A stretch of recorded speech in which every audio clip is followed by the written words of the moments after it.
Hello and welcome back to the European World Championship Qualifier 2015. We're going to have a look at the highlights from the last feature match, and I'm here with Matt Bell. Hey guys, how you doing? Good to see you again. So let's get straight into the highlights here. So we're going to have a look at the players' opening hands and see what kind of options they've got. So Matt, what do you think about this this Volcanics hand? Oh, it's been switched straight away. Yeah, the Volcanics start, as we saw in the other game, was absolutely ridiculous. The Ritual Beast player, I felt like, had a reasonable hand if he was playing a game that wasn't going to go that way. Yeah. He had the perfect hand to be able to. So he played Rampengu to send Ulti Gaia Pelio to banished and then send a Tamer to the graveyard. And if Rampengu would have been destroyed, then he'd been able to play the ambush, and he'd have had both of his monsters ready to set up to go into the Cannahawk plays. But just purely because his opponent had the Scepter Sovereignty combo for him to be able to clean out that back row. My poker face would have broke when I would have saw, oh, I've got the chairs and the sticks. Yeah. Okay, it'd be like big grin. I'm about to ruin your day. Yeah. So let's take a look at highlight 2. Yeah.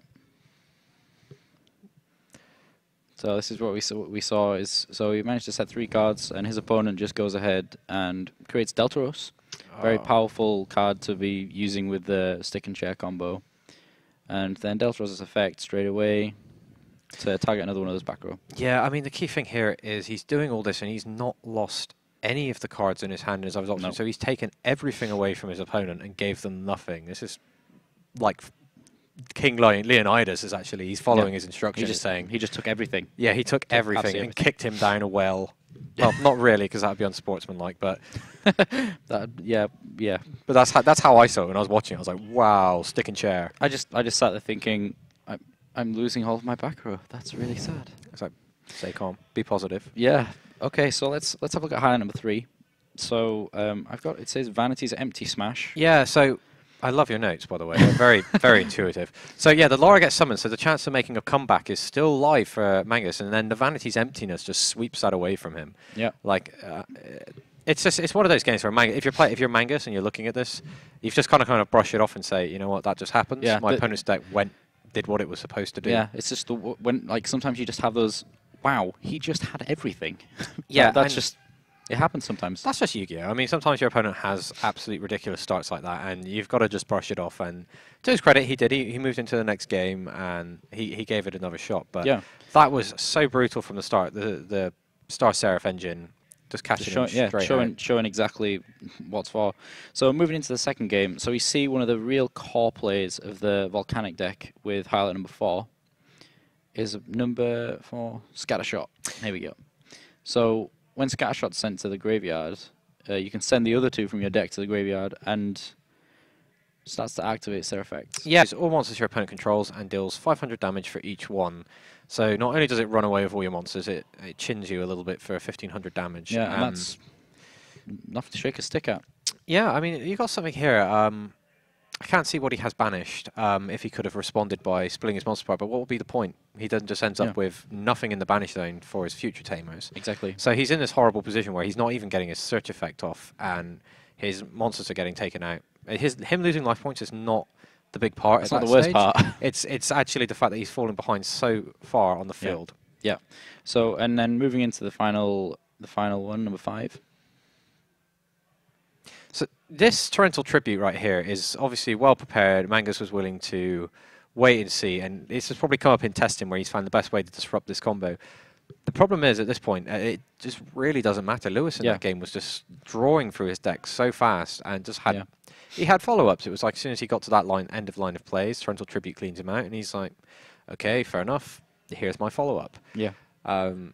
Even though, and the thing with the Star Seraph engine, because they just replace themselves in the hand, because you get to draw a card whenever you summon the Sovereignty, it doesn't matter if they get destroyed. Well, yeah, when you look at what he did there, because the Torrential Tribute gets flipped on the second Sovereignty. Is it Sovereignty or Sovereignty? Yeah, Sovereignty. Sovereignty. Yeah. He summons the other chair in response to that. No. I think he drew the Sovereignty from the effect of the last one, which makes it summoned. If you draw a Star Seraph monster from the draw, you get to summon it. I think I can't remember.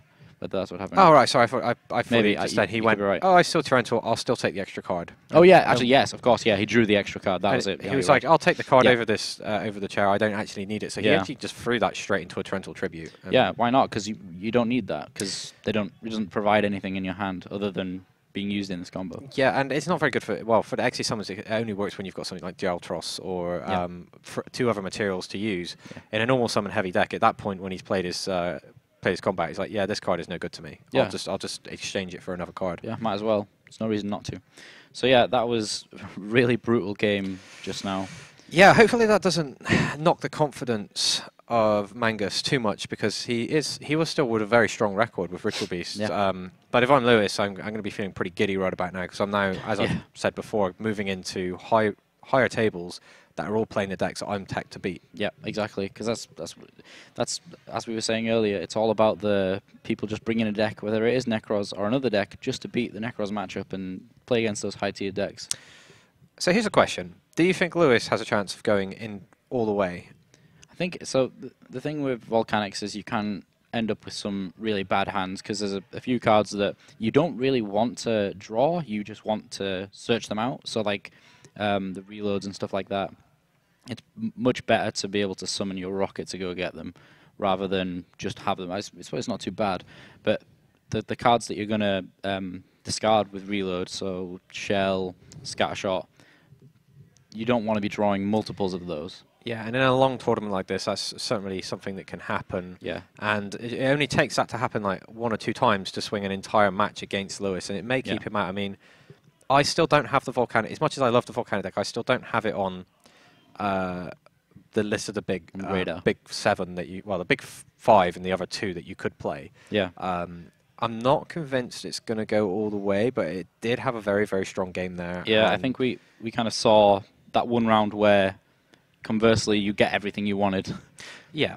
You had Vanity's emptiness both games. Like all the pieces fell into place for him in that game, and whether or not that continues for the rest of the tournament, all the power to him. I'm not convinced it was the right deck to choose for the tournament, but I'm more than happy enough to see it. Yeah, no, that was a great match, and hopefully that you guys thought the same. It was very interesting to see. Absolutely. Yeah. So, thanks for watching, and stay tuned.